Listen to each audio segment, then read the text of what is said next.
Well, good morning, everyone, and happy Valentine's Day. And this is a most magnificent time of the year. It's almost as magical as Christmas in many ways, I think. I still have memories of being a child in first grade and the excitement that the little ones had. I mean, how old could we have been? 6, 7 years old, maybe. At that, I think I was 5. I think I started early, but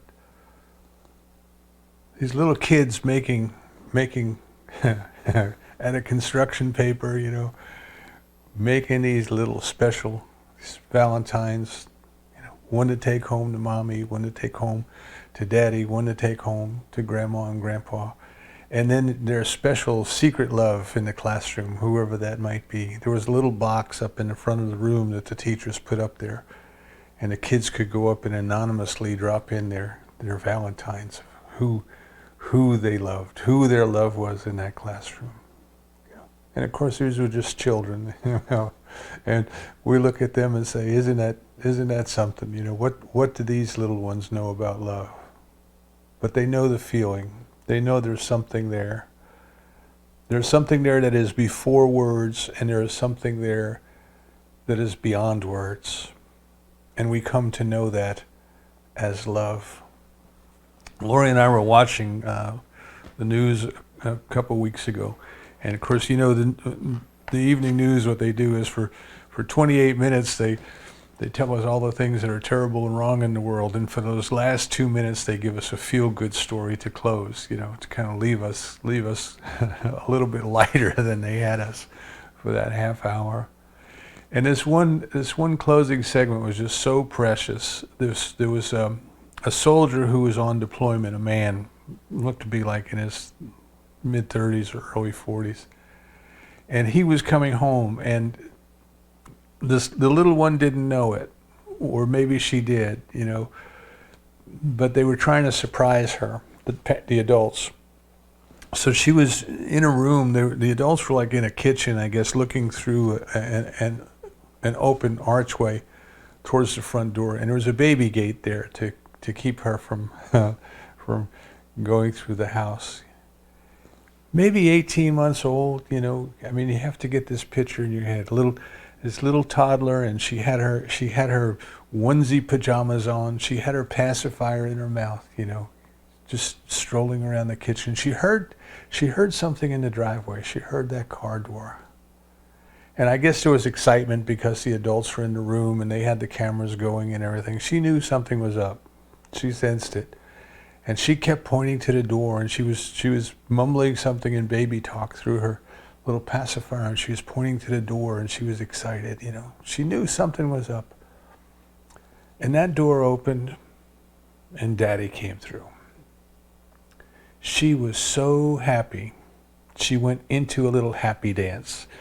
If you get what I mean, if you've ever seen it, the little ones get so happy. It's just like they're running in place, and their little hands are going, and their feet are going, and their little head is rocking back and forth from side to side. There's no words to describe it. They don't have words to express it, but their body expresses the joy that she was feeling. She was just so happy to see her daddy, so joyful to see her daddy. And they opened the baby gate, and she ran across the floor, and she ran to him, and she had her little arms up in the air, And he scooped her up, and she just threw her arms around his neck, and she put her little head down in his shoulder, and she just hugged him so tight that if she could, she would have broke him in two, Just the joy of love. Not an intellectual understanding of love, not a poem about love, not a song about love, but just the experience of pure love. That's what that segment did to me. There's something that we are born with. There is something that is within us that knows, you see. And there's something within us that moves us into it. Whether we want to go into it or not, it moves us into it, We have to remember that we are part of the flow of life, that there is something so much bigger than we are, so much bigger than our our limited intellect is, so much bigger than our egos can grasp, you know. We look at the world in terms of I, and in reality the world doesn't care about I. The universe doesn't care about us as individuals, if you think of it that way. You know, if we left here tomorrow, life would go on. Everything would keep going. So from that respect, we seem to be unimportant, and yet we are most important, because we are expressing life, we are carrying life forward. We have this paradox, this contradiction that we live with, you see. But we have to remember that there is something that is bigger than we are, that is carrying us forward, that at times we have to surrender to it. We have to give in to it. We have to just let it be, let it have its way with us. In Buddhism, we have this parable of a person who's out in the middle of the river, and the current is sweeping by, and they've latched onto a rock, and they're holding onto that rock in the river for dear life. They are terrified to let go of that rock. They are struggling to hold on to the rock. And of course, you know, it's inevitable, right? It's inevitable that they will grow weary, that they will have to let go. At some point, they will be in the stream. And at that point, they realize that this flow, it is the flow of life. It is a stream of life, and it is carrying them forward to better things, to new things, to wonderful things. And they've been fighting it all along, you know. And I think in our experience, as we mature in consciousness, as we grow, we start to realize that we too are part of that flow of life, and life is using us for its purpose. And life has given us the desires that we need in order for us to eventually learn to cooperate, to eventually learn how to not only let go and go with the flow, but how to ride that flow, how to be in that flow. You know, picture the kayakers in the Olympics, the rodeo kayakers kind of going with that stream and going around the obstacles and going around the rocks and having a wonderful time of it. When I was a little boy, not too much older than in the first grade, in fact, this was going on before I even went to school, but my memory that I'm going to tell you about now was kind of a little bit after the first grade. But we lived in New York City, and of course the Catskills were not far away. And it's interesting because we lived at the beach, but for vacation, my dad would take us up to the Catskills. And in those days, this was the mid-50s, and in those days, vacation was at a boarding house. Now this, you have to get the picture of this as well. You can picture several acres of just green lawns, and this big white building in the middle of it. And this white building had, you know, a porch with a railing that went all the way around it. You know, this big building. It had about 60 rooms in it, I think, 58 to be exact. I looked it up on the internet. It was for sale last year. And we would get 2 rooms. So Mom and Dad would get 1 room, and my brother and I would get another room. And then for meals, we went down to this common hall, you know, this common dining hall. And all the meals were served boarding house style, which means they just came out and they set bowls of food on the table. So you didn't necessarily order anything in particular, but there were several dishes out there in front of you, and you would take what you wanted, you know. And there was really nothing at all to do, especially for a kid. There was nothing at all to do there. They had a couple of shuffleboard,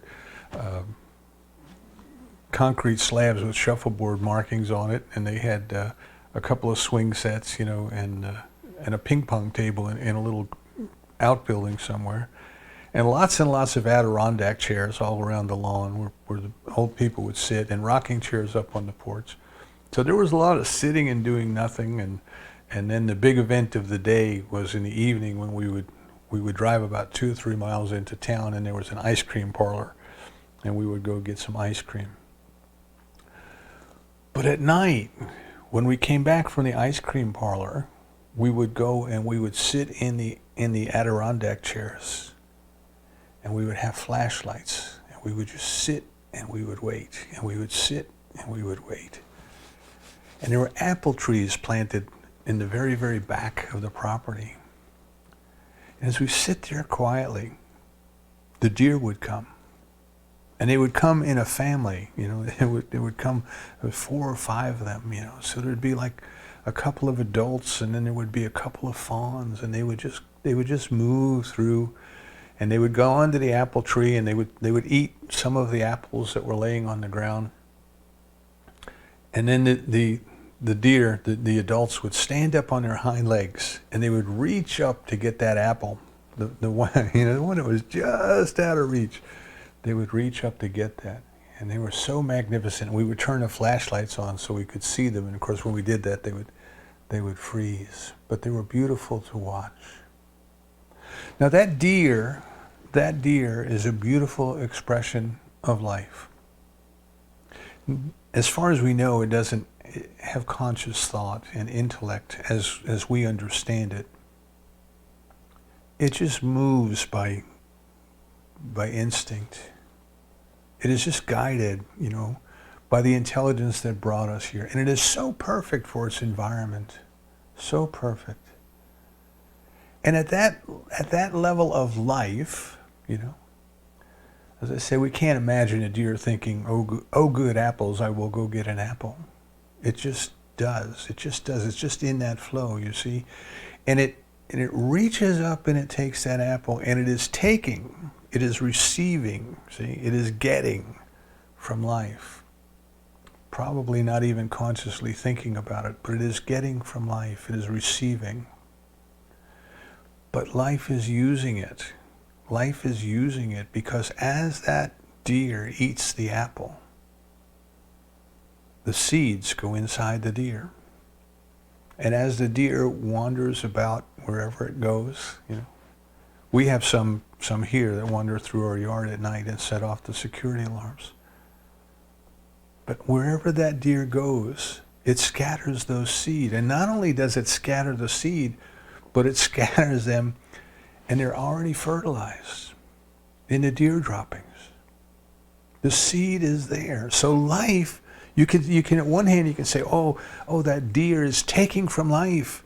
That deer is eating. That deer is receiving. That deer is getting. That deer is selfish.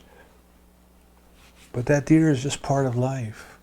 And life is using that deer.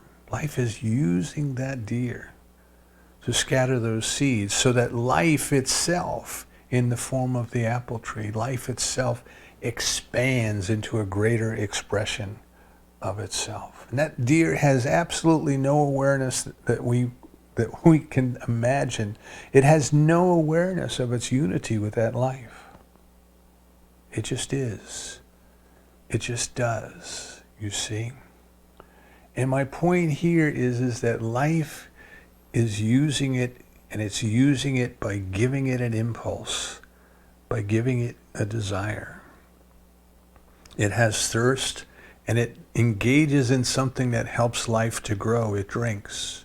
It has hunger, and it engages in something that helps life to grow. It eats. It scatters seeds. And when we can step back a little bit, when we can kind of take a look at life like that, at the curiosity of a little boy. Can you imagine a little boy sitting there with his flashlight, sitting on those uncomfortable Adirondack chairs for a little guy, waiting for that glimpse of this beautiful, magnificent creature, without words, a creature without words, but compelled to do life's bidding, compelled to engage in this process that moves life forward. And I think the impulse to love and to be loved in our life is such an impulse.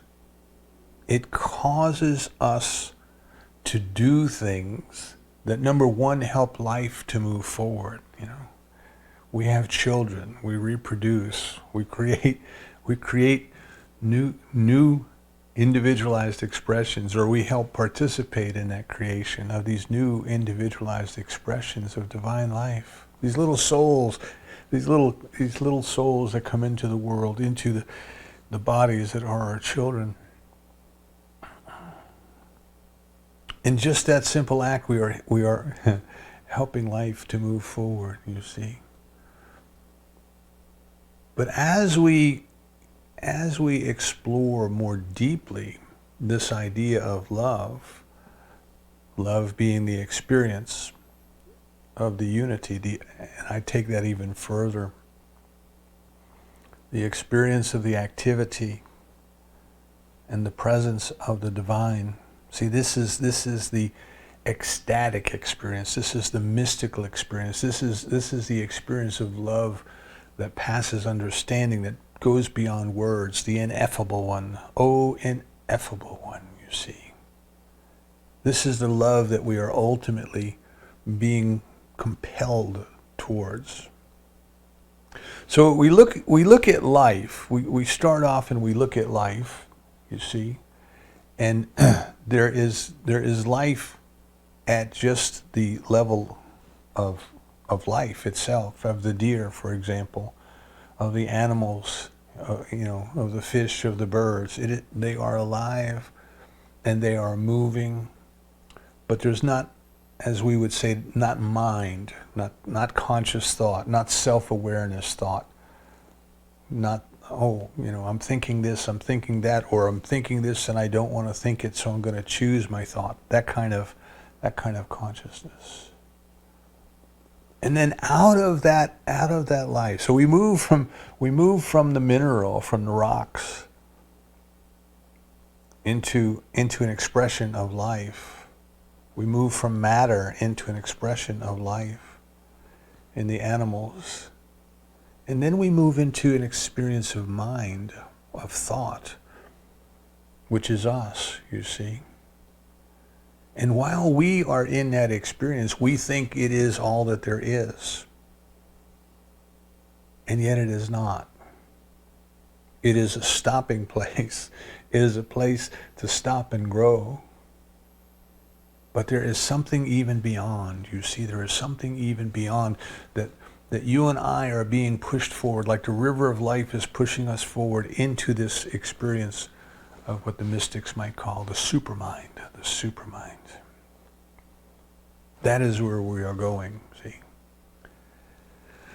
While we are in this experience of mind, we are kind of governed by intellect and ego, which is marked by an idea of separation.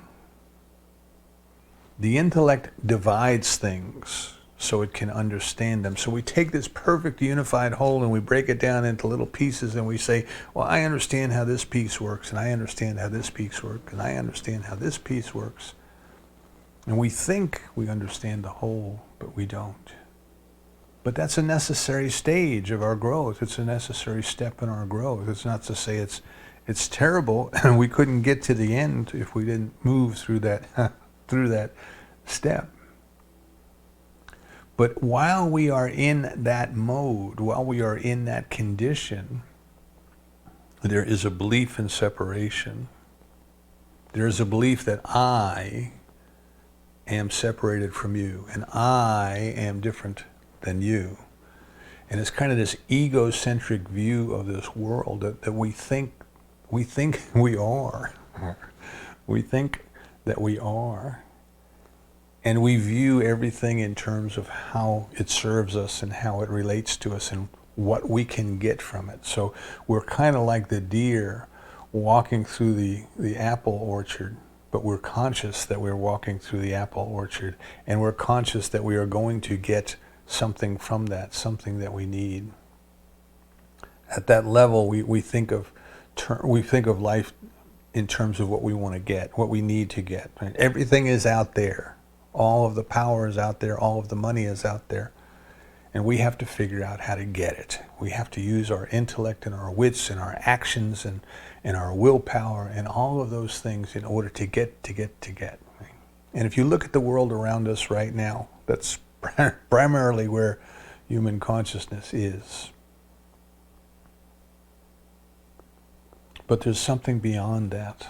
There is something beyond that. There is the experience of unity, the experience of oneness. There is the remembering of the unity. A few weeks ago in the Zoom group, we were talking about Herbert Benson, who wrote a book on the placebo effect, and he called it Remembered Wellness. Remembered Wellness. The point of the book was that who's studying the placebo effect? We talk about it like we knew what it was, but who's studying it? And the answer is nobody, because the pharmaceutical companies fund the research, and they wouldn't fund something that could make us well if there wasn't a profit in it. Remembered wellness. So I'm calling love remembered unity, remembered oneness. In The Razor's Edge, I think it was 1946, mid-40s, there's a version of The Razor's Edge, the movie, the novel by Somerset Maugham, was made into a movie with Tyrone Power was in it, and Gene Tierney. And in this movie, the main character, Larry Darrell, is on a quest. He's experienced World War I, and it has shattered his view of life, and he's trying to figure out what is the meaning of life with such insanity as war that human beings can do to one another. And he winds up going to India to study with a guru. And he decides he's going to go up to this little hut that's way, way up in the top of the mountain somewhere. There's just this little hut just big enough for one monk. And he's going to go up there and he's going to take all these books with him to study. And the wise master says to him, there's three main paths to God, three main paths to the divine. There is the yoga of love, there is the yoga of knowledge, and there is the yoga of selfless service. And we take the path that appeals to us along the way. But when we get to the end, we realize that there was only ever one path. Just we walked it in the way that was most comfortable to us. So we want to think of love not in romantic terms, which there's nothing wrong with romantic terms, but that's not the spiritual practice of love that we are talking about. We want to talk about love in terms of the experience of unity. The difference between ordinary love and the love of the Buddha, the love of the Christ, the agape love that we are talking about.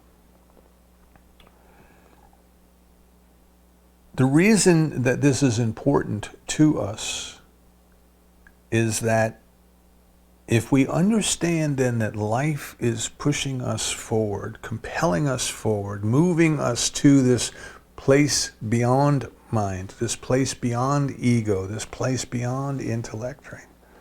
We get so hung up on words, and yet words are transient. Words are coming and words are going, and someday we will not need words.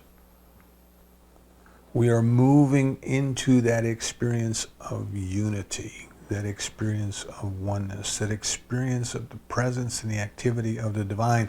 And when we are in that moment, when we have those glimpses of that experience, we are at one with each other, with each and every other one. And we are in love. We are in love. And this love is not dependent upon conditions or circumstances. Now, in the human definition of love, love might be a role. You know, I love somebody because they are a member of my family. So I have to love them because they are part of my family. You see, I love because it's the role. I'm sorry, that would be a relationship. I love because of the relationship. Which means we exclude others from that relationship. We don't see others as part of that relationship. A role might be a member of the clergy who has to love because they're commanded to love. You know. I saw a program one time of a preacher who opened up a mission in the Skid Row district of a city, and they had a hot meal and they had a baptismal, and the street people could come in, they could get out of the cold, they could sit there and they could get a hot meal, but first they had to listen to the sermon, and then they would be offered a chance to come up for baptism. And the person filming the segment said to the preacher, he said, "Do you love these people?" And the preacher's answer kind of startled me. And he said, "Well, I love them because the Bible tells me I need to love them. That God loves them, therefore I need to love them." And I'm not trying to be too critical of this gentleman. I'm sure he was a good-hearted man. It just kind of struck me that was kind of a step short, I felt, of where I would hope that I could say that I was.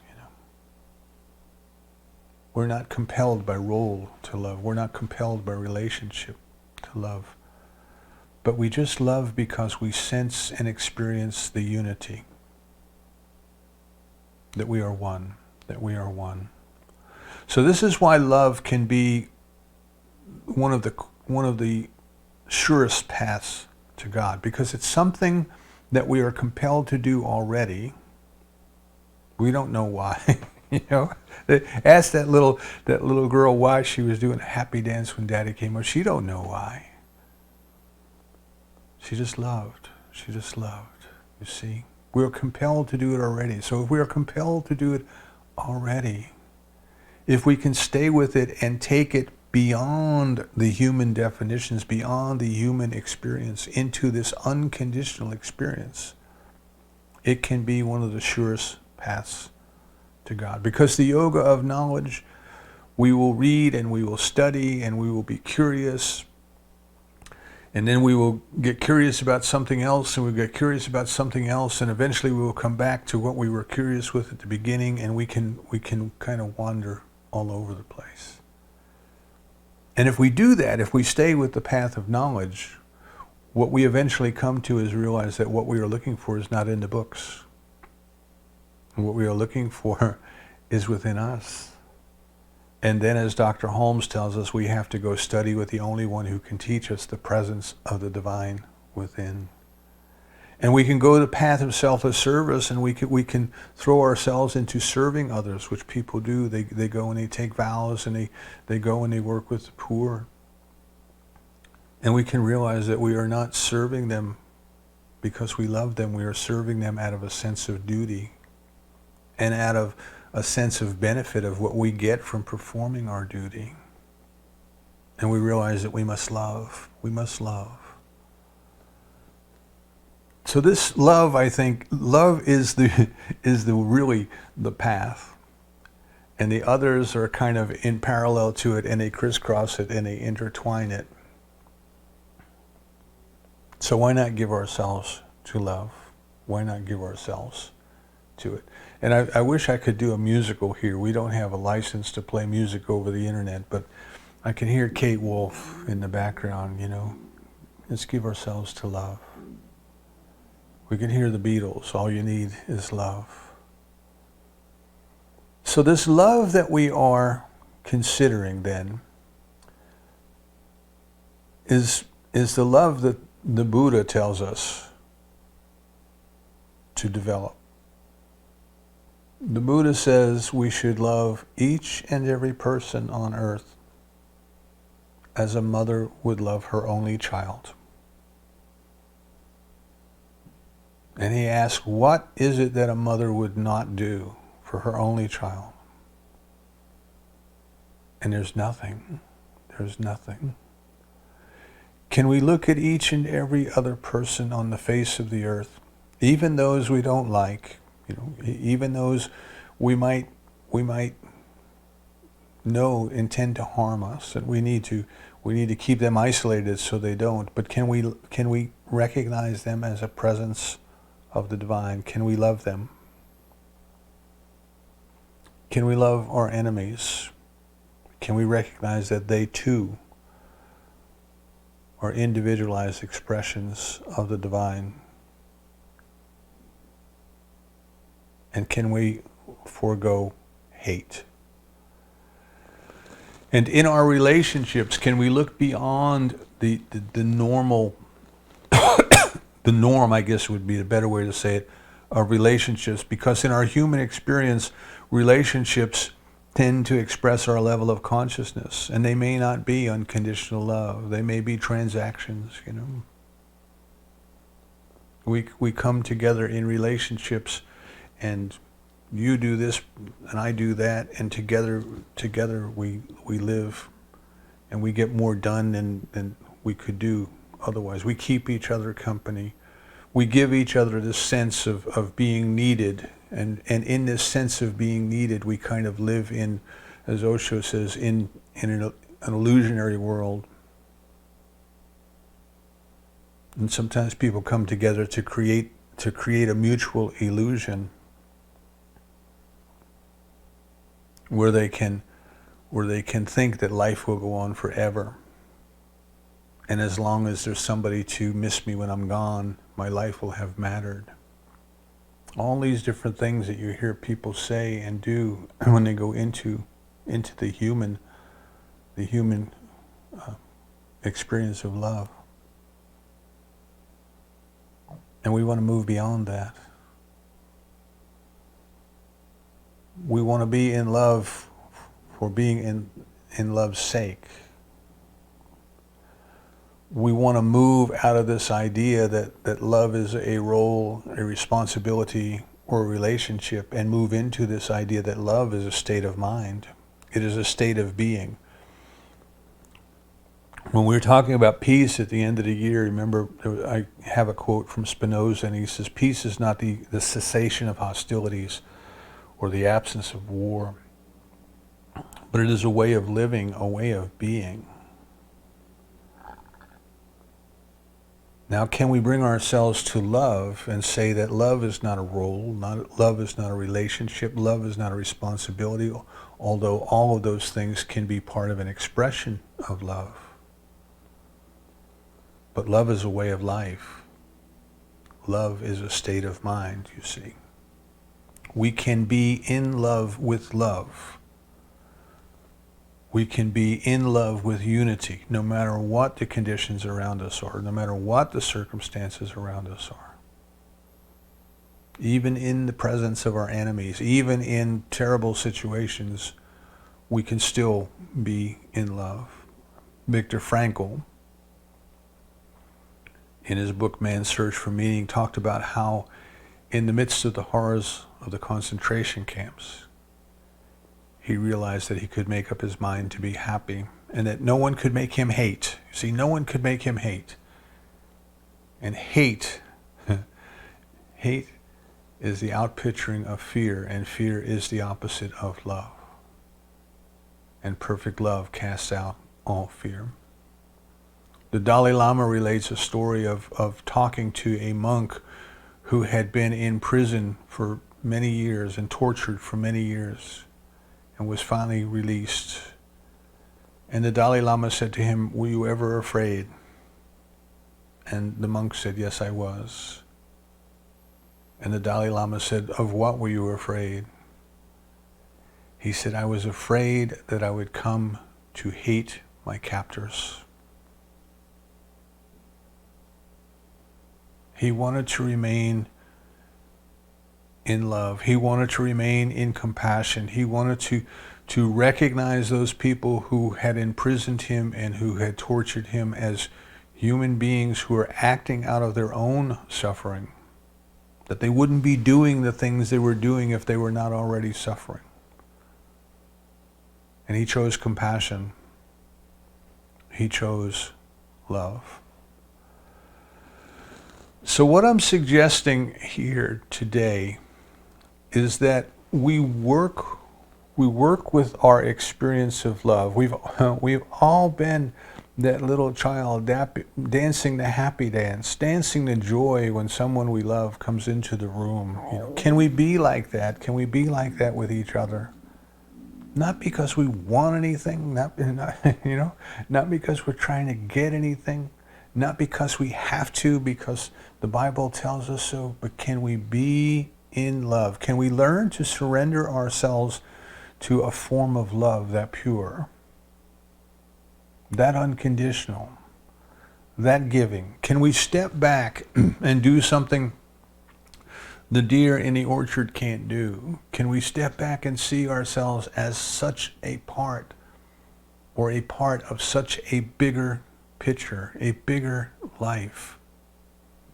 That the divine urge to love within us is a divine urge to know God. It is compelling us forward to realizing the unity, the oneness of all life.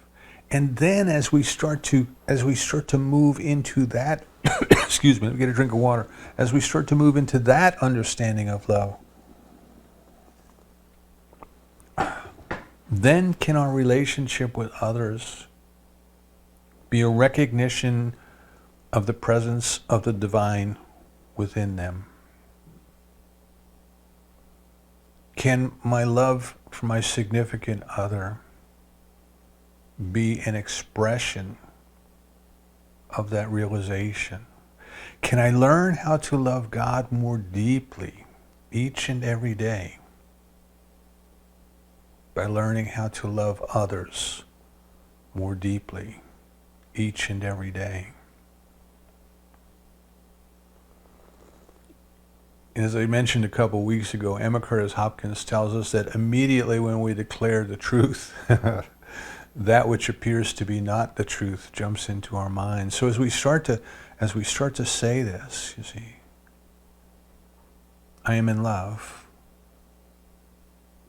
I am in the experience of unity. I know that I am in the experience of oneness. I know that my experience of separation is the illusion.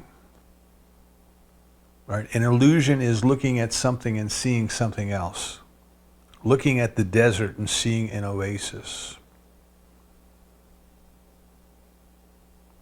We're just not interpreting what we are seeing correctly.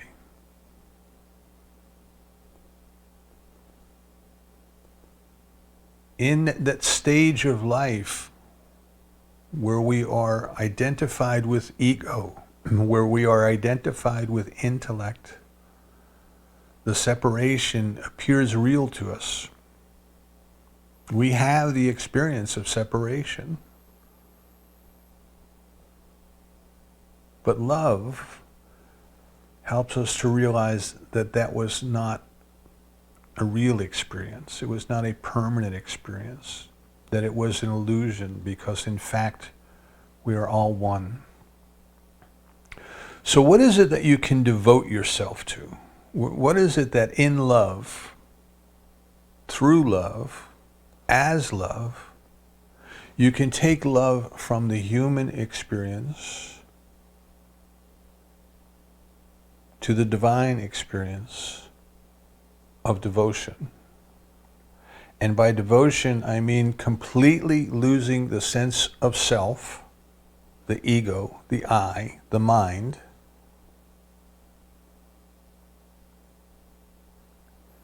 and only thinking of the object of your devotion.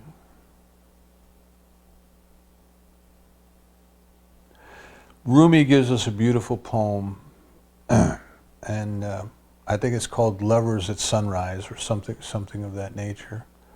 But he starts off and he tells us that these two lovers awaken at sunrise. And one says to the other, and one of them has some rubies. And the other one says, what do you love more? Do you love me or the ruby?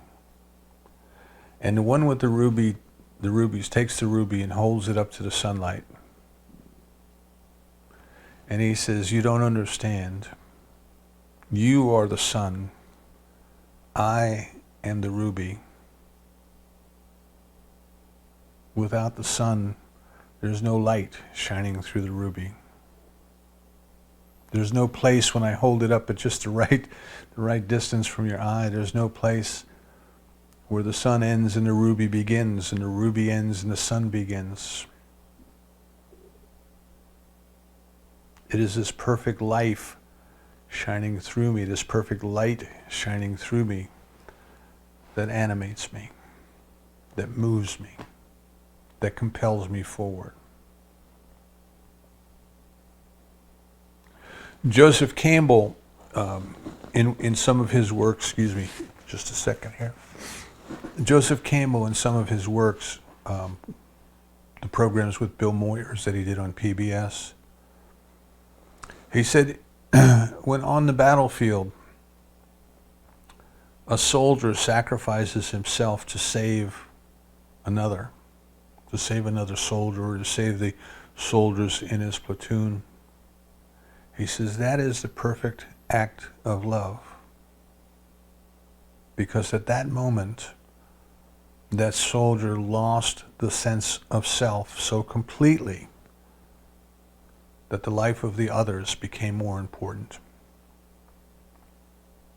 Now, this is not a kind of fake humility of trying to denigrate ourselves and putting ourselves down.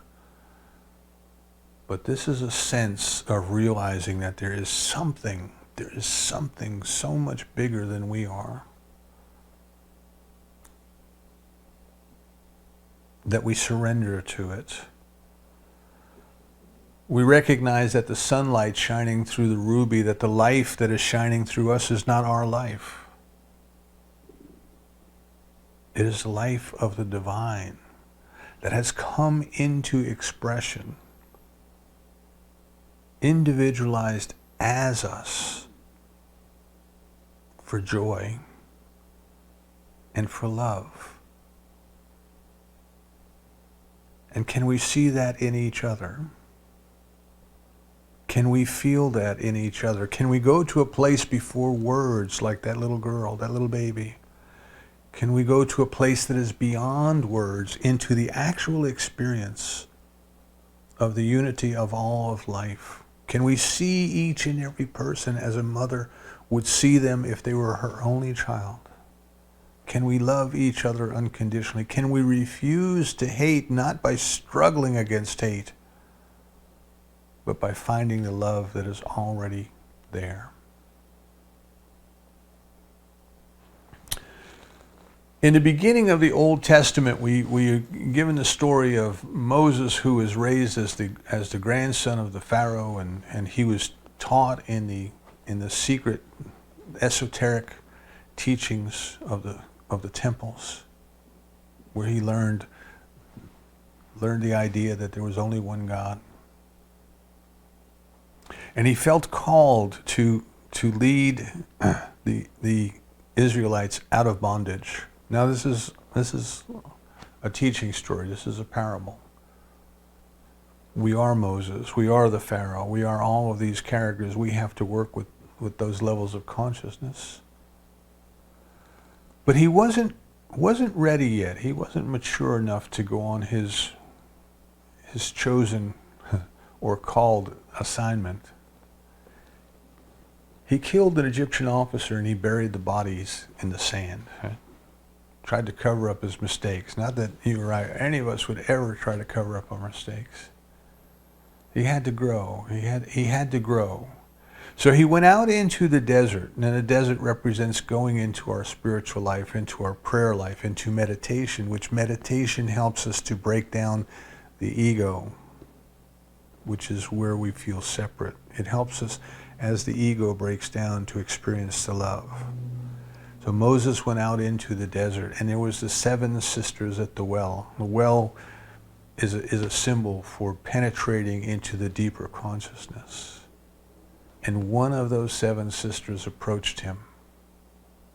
She was the daughter of the priest, again representing an approach to God. And he married her. He chose love. He chose love. And he stayed with that love, and he stayed in that love for, we're told, 40 years, which means for as long as it took for him to get it together physically, mentally, emotionally, and spiritually, to return to Egypt to fulfill his mission. Find that love that is calling to you. Find that sister at the well who is calling to you. Find that love that is reaching out to you like the apple on the tree for the deer. Find that love that is calling out to you that says, come to me. Come to me. Together we help life to move forward. Together we help each other to move forward. When I look into your eyes, I feel the love of God looking back towards me. I am devoted to the growth of your soul. I am devoted to your true happiness. And in learning to lose myself, learning to dissolve myself in this love,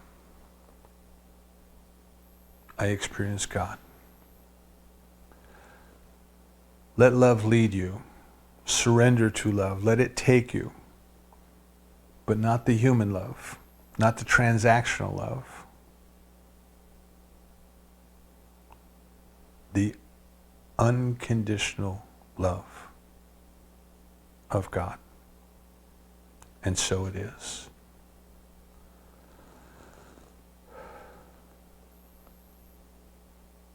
So as we come together then,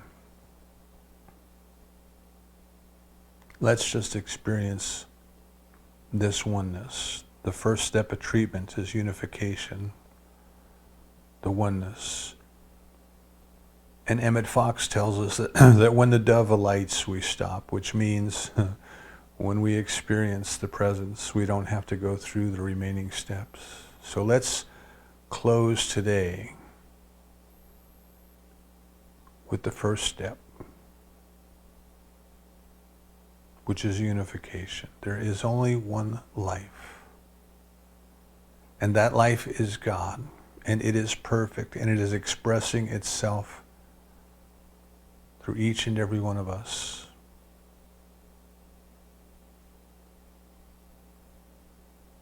As we recognize this, we experience love. And we stay in love. Everywhere we go, with everyone we meet, in everything we do, because love is all there is.